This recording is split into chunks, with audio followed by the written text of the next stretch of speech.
In a packed courtroom buzzing with murmurs and judgmental stares, Clara Henderson stood firm.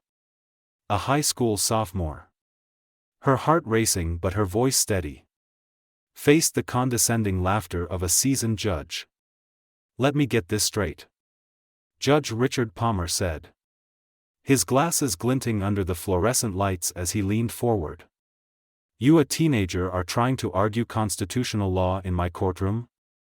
His smirk widened, and soft chuckles rippled through the audience like a wave of derision. But Clara didn't flinch. Her knuckles whitened as she gripped the podium, determination radiating from her even as the room seemed stacked against her. The tension in the room was palpable. The gallery, filled with reporters, lawyers, and curious onlookers, buzzed with disbelief. How could someone so young, so inexperienced, even dare to challenge a case of this magnitude? Judge Palmer, known for his sharp tongue and no-nonsense demeanor, seemed convinced this would be over in minutes. But Clara had a different plan. "Yes, Your Honor," she said firmly, gripping the podium as her knuckles whitened. "I'm here to argue that this case is about more than one person, it's about the rights of millions." The laughter faded as her words settled over the room like a storm cloud. Clara's determination was unshakable. And what started as a courtroom spectacle was about to turn into a battle that would challenge the very foundation of the system. In this video, we'll delve into Clara Henderson's incredible journey, a story of resilience, courage, and justice. From being mocked as a teenager stepping into a courtroom to becoming a catalyst for change, her case would go on to make history. What began as a fight for one girl's right to education evolved into a groundbreaking moment that exposed corruption and sparked nationwide reform. Stay tuned to uncover the twists, the challenges, and the triumphs of this unforgettable case. Clara Henderson was an ordinary teenager growing up in the quiet town of Maple Ridge, California. A small community surrounded by rolling hills and sprawling farmlands. Life in Maple Ridge was simple. Clara spent most of her days juggling schoolwork, basketball practice, and late-night study sessions in her room. She was bright, always at the top of her class. But her shy demeanor often made her feel invisible in the sea of high school cliques. At home, Clara found her true inspiration: her father, David Henderson, a respected civil rights lawyer. Over family dinners, David often shared stories of cases that had changed lives. Clara would listen intently, soaking up every word like a sponge. Though she admired her father's work, she never imagined stepping into his world. To her, the courtroom seemed like an intimidating arena where only seasoned professionals dared to tread. One evening, everything changed. Clara found her father sitting at the kitchen table, his head in his hands, visibly troubled. "Rough day?" she asked, setting a plate of lasagna in front of him. "You could say that," he muttered. He hesitated, then added, "I've been working on a case that could set a huge precedent. But they're trying to throw it out before we even get a hearing." Clara's curiosity piqued. "What's the case about?" she pressed. David explained that it involved a young girl from an underprivileged neighborhood who had been denied access to a public school due to discriminatory policies. The case was deeply personal to him. But the odds were stacked against them. "The system isn't fair," he said with a sigh. "And it's not an easy fight to win." As he spoke, something stirred within Clara. "What if I help?" she asked suddenly. David looked at her, a mix of surprise and concern on his face. "Clara, This isn't like a school debate. Courtrooms are brutal. They'll tear you apart. What if they don't? She countered. What if I'm prepared? Though skeptical, David couldn't ignore his daughter's determination. Over the next several months, Clara immersed herself in the case. She pored over law books, studied past rulings, and debated legal strategies with her father at the dinner table. Sticky notes and highlighters became her best friends, and the kitchen turned into her makeshift war room. But the preparation wasn't just academic. Clara battled self-doubt every step of the way.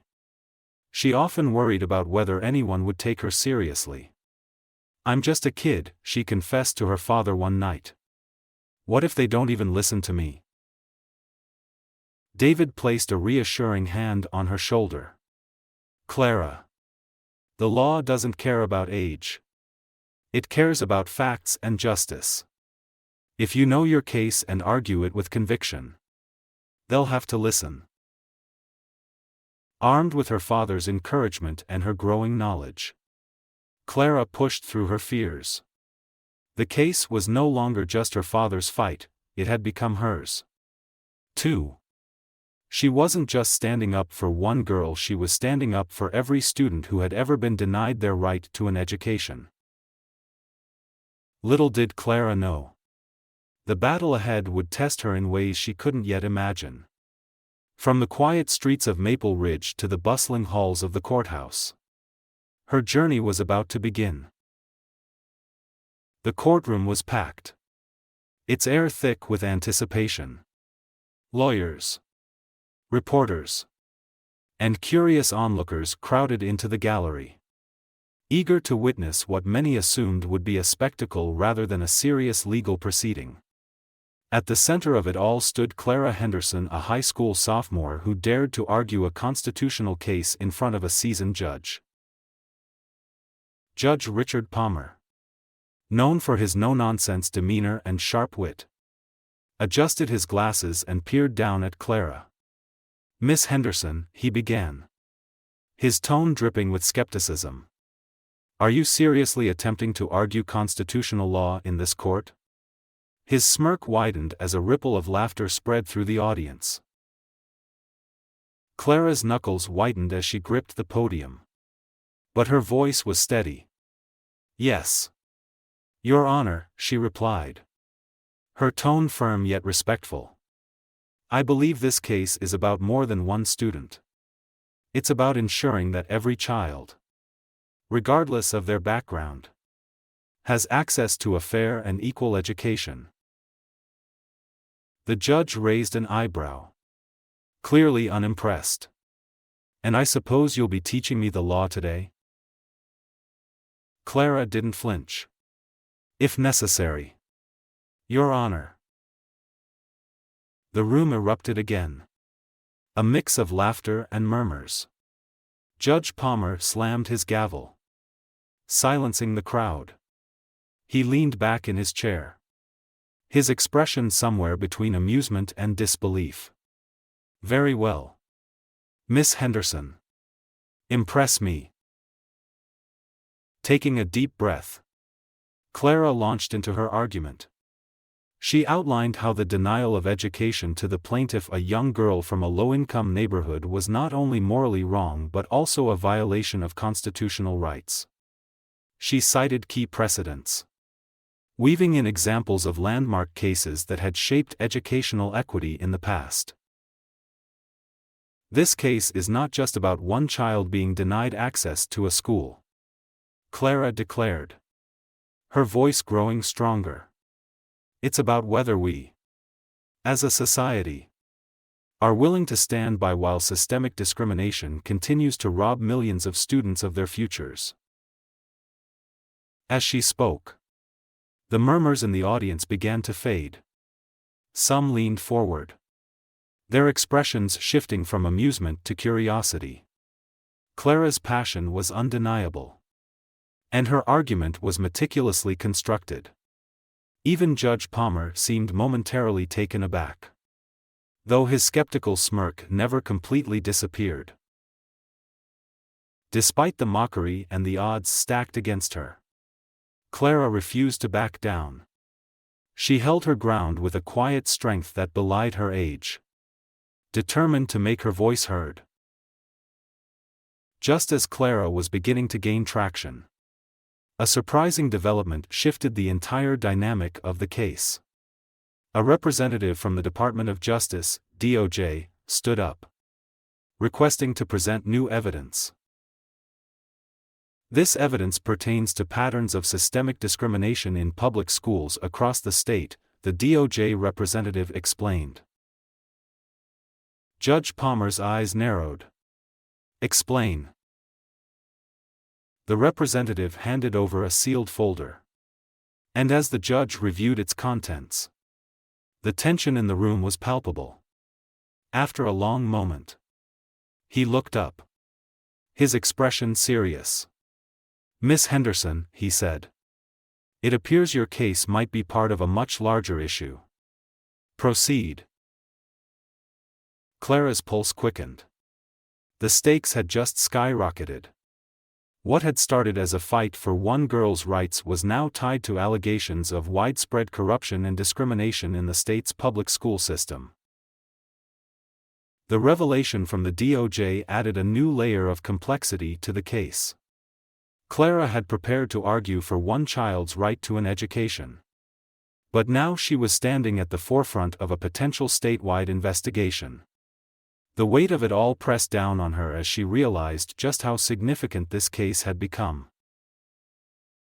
During a recess, Clara conferred with her father and Stephanie Grant, the DOJ representative. Stephanie laid out the findings. Internal communications from multiple school districts revealed coordinated efforts to exclude low-income students from higher-performing schools. This evidence could blow the lid off systemic corruption in the education system, Stephanie said, her tone grave. But it also means the stakes for your case are higher than ever. You're not just arguing for one student anymore, Clara. You're standing up for thousands. Maybe millions. The words sank in like a heavy weight. Clara felt the enormity of the challenge before her. But as she glanced at her father, his expression filled with pride, she knew she couldn't turn back. When the session resumed, Clara addressed the court again. Her voice steadied despite the storm brewing inside her. She tied the DOJ's evidence to her argument, highlighting how the systemic exclusion of low-income students was part of the same injustice her plaintiff faced. "We cannot ignore the larger implications of this case," Clara declared, her voice resonating through the courtroom. "This is not just about one school, one district, or even one state.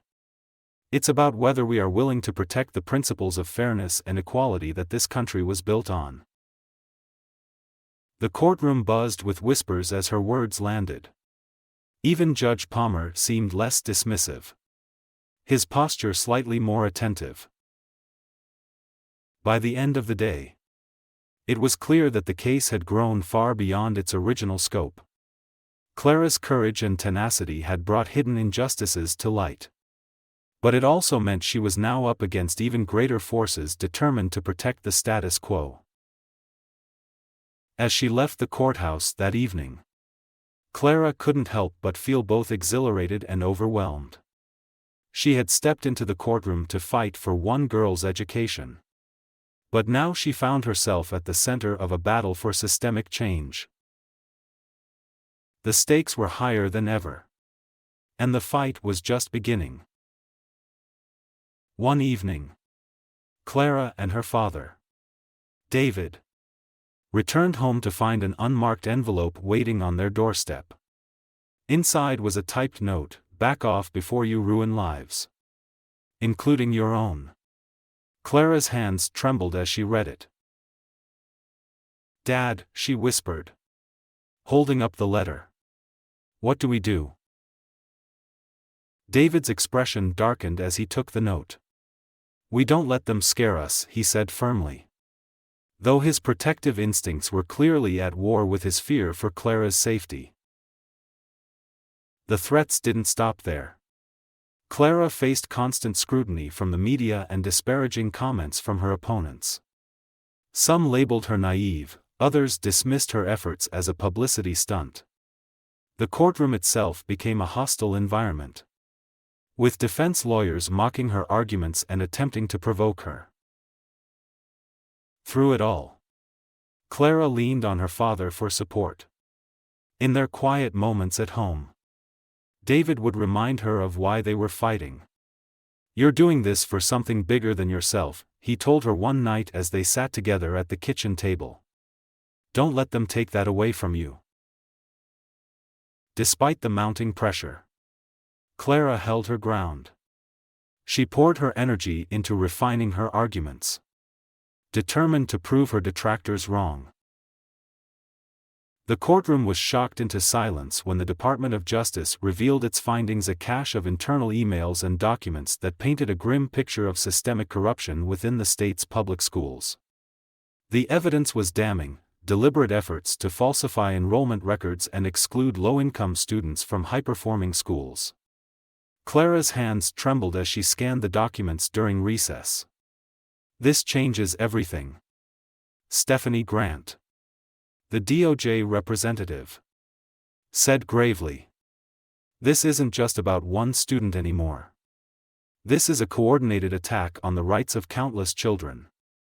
Clara felt her breath catch. Her case had just grown from a fight for fairness to a battle against a deeply entrenched system. The revelations were shocking. Stephanie Grant, the DOJ representative, explained the gravity of the situation during a recess. "This isn't just a local issue," she said, spreading documents across the conference table. "This is a coordinated effort to deny education to the most vulnerable students." Clara's mind raced as she absorbed the information.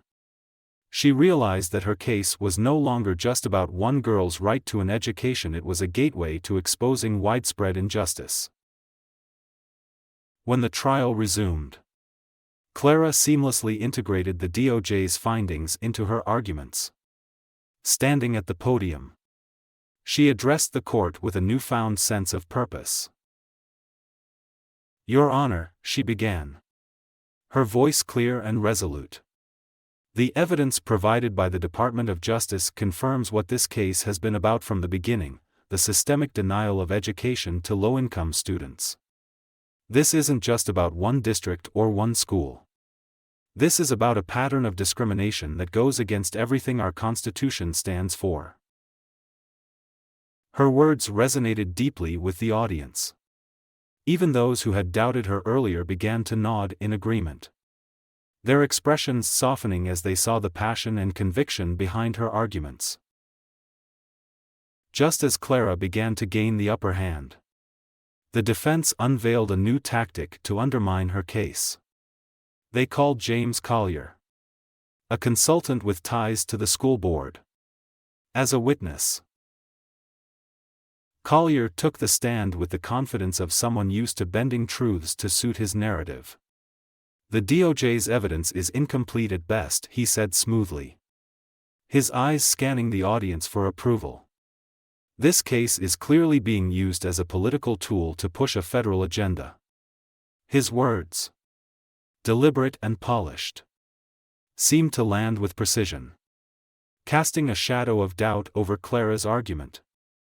She clenched her fists under the table, her heart pounding as she watched members of the audience shift uncomfortably. The tide was turning, and Clara could feel the weight of the courtroom pressing down on her. "Your Honor," Collier said smoothly, "I have reason to believe that the plaintiff's case is not as straightforward as it appears. There are gaps in the DOJ's findings that raise serious questions about their validity." Clara's heart sank as she watched the audience's reaction. The tide was turning against her, and she could feel the momentum slipping away. During a recess, Stephanie Grant approached Clara with a determined look. "We can turn this around," she said, holding up a folder.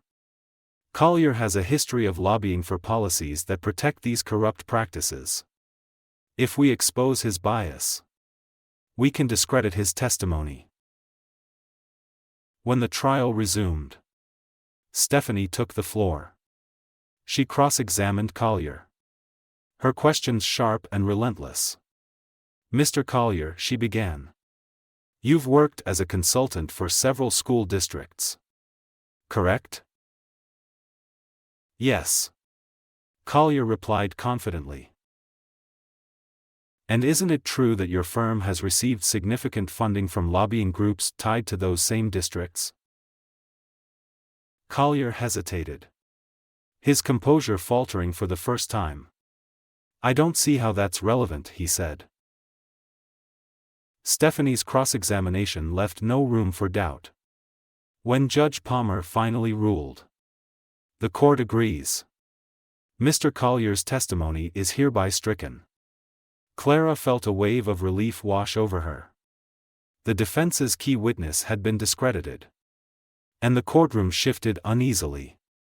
Clara took a deep breath as she approached the podium once more, knowing this was her moment to reclaim the narrative.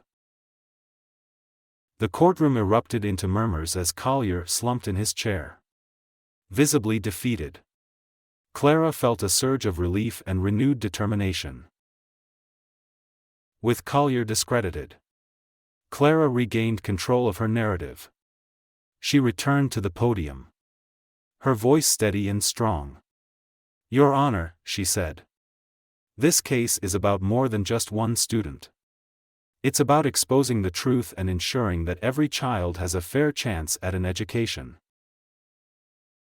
Her words struck a chord with the audience, many of whom now viewed her as a symbol of resilience and justice. The defense team scrambled to regain their footing, but the damage had been done. Clara's courage and the DOJ's evidence had shifted the balance of power in the courtroom. As the session ended for the day, Clara sat down, exhaustion washing over her. Her father leaned over and whispered, "You were incredible today." For the first time in days, Clara allowed herself a small smile. The fight was far from over, but she knew she had taken a significant step forward. The challenges Clara faced had been daunting, but they had also strengthened her resolve. With each twist and turn, she grew more confident in her ability to stand up for what was right. What had started as a fight for one girl had become a battle for systemic change, and Clara was ready to see it through to the end. The final court session had arrived, and the atmosphere in the courtroom was electric. Every seat was filled, with reporters lining the back walls and cameras clicking incessantly as the key players took their places. Clara Henderson sat at the plaintiff's table, her father by her side, offering quiet support. On the other side of the room, the defense team shuffled their papers nervously, their confidence visibly shaken by the revelations of the past few days. As Judge Richard Palmer entered the courtroom, the room fell silent. His expression was stern, his every movement deliberate. "This court has reviewed the evidence submitted by the Department of Justice," he began, his voice carrying the weight of the moment. "The findings are deeply troubling, to say the least." The judge outlined the DOJ's evidence, describing how systemic corruption and falsified enrollment records had been used to exclude low-income students from higher-performing schools. His tone was grave as he detailed the deliberate nature of the practices and their devastating impact on countless children. "This case is no longer just about one student," Judge Palmer declared. "It is a reflection of a broader issue that strikes at the very heart of our education system. Miss Henderson, you may proceed with your closing argument." Clara stood and approached the podium, The weight of the moment pressed down on her. But she pushed it aside, channeling her nerves into determination. She had prepared for this. "Your Honor," she began, her voice clear and steady. "This case began as a fight for one girl's right to attend school. But what we've uncovered goes far beyond her story. The evidence shows a systematic effort to deny education to low-income students' children who deserve the same opportunities as anyone else." Clara paused, letting her words sink in. She scanned the room, meeting the eyes of the audience. Some nodded in agreement, their expressions filled with both anger and hope. "We like to say that education is the great equalizer," she continued, her voice growing stronger.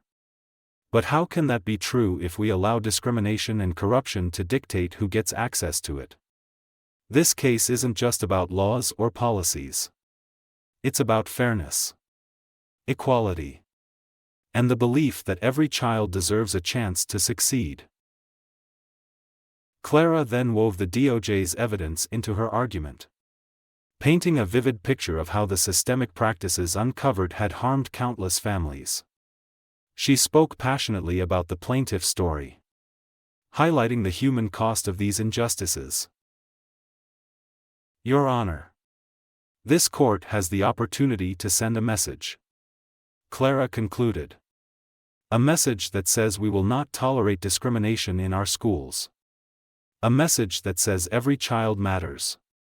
And a message that says justice is not reserved for the privileged, it is the right of every individual in this country." As Clara stepped back from the podium, the room was silent. Her words hung in the air, heavy with significance. Even Judge Palmer seemed momentarily moved, his usual stern expression softening ever so slightly. The courtroom buzzed with quiet anticipation as Judge Palmer prepared to deliver his ruling. Clara sat down beside her father, her hands trembling slightly as she gripped the edge of the table. After careful consideration of the evidence and arguments presented, Judge Palmer began, his voice measured and deliberate. "This court finds in favor of the plaintiff." The room erupted into cheers and applause. Clara's heart skipped a beat as the words sank in. She had won. Tears welled up in her eyes as her father pulled her into a tight embrace. "You did it," he whispered, his voice thick with emotion. Reporters scrambled to capture the moment, their cameras clicking furiously. The plaintiff's family, seated a few rows behind Clara, wept openly, their gratitude and relief unmistakable. Judge Palmer banged his gavel, calling for order. "Let me remind you all," he said, his tone firm but not unkind, "that while this ruling marks an important step, it is not the end of the journey. This case has uncovered issues that require further investigation and action. Let us proceed with the gravity this matter deserves." As the courtroom emptied, Clara was surrounded by supporters, lawyers, activists, and even strangers approached her to offer their congratulations. The plaintiff's mother hugged Clara tightly, tears streaming down her face. "Thank you," she said. "You've given my daughter a future." Outside the courthouse, a crowd of reporters waited, their microphones and cameras trained on Clara. Stephanie Grant stood beside her, a steady presence amid the chaos. "Clara," one reporter called out, "how does it feel to have won such a historic case?" Clara hesitated for a moment, then smiled. "It feels like a step in the right direction," she said. "But this isn't just my victory, it's a victory for every student who has ever been denied their right to an education. The fight isn't over. But today, we proved that change is possible." Her words were broadcast across the country, inspiring countless others to stand up against injustice. Clara's courage and determination had not only won the case but also ignited a movement for educational reform. As the sun set on the courthouse steps, Clara stood with her father and Stephanie, watching as the crowd slowly dispersed. For the first time in what felt like forever, she allowed herself to breathe deeply and feel the weight of what she had accomplished. She had fought for justice and won not just for one girl, but for thousands of children who deserved a fair shot at a better future. Clara Henderson had made history, and her story was just beginning. The impact of Clara Henderson's case reverberated far beyond the courtroom. The ruling not only ensured that the plaintiff, a young girl denied access to education, would finally attend the school she deserved, but it also set a powerful legal precedent. The court's decision exposed systemic corruption in public schools, sparking investigations across the state and beyond. Within months, legislators introduced new policies to ensure accountability and fairness in school admissions. Public pressure mounted for nationwide education reform, and Clara's case became a rallying cry for advocates fighting for equality. But perhaps the most remarkable legacy of the case was Clara herself. The shy teenager from Maple Ridge, California, who once felt invisible in a sea of high school cliques, had become a symbol of youth advocacy. Her courage and determination inspired young people across the country to believe in their ability to make a difference. For Clara, the journey was transformative.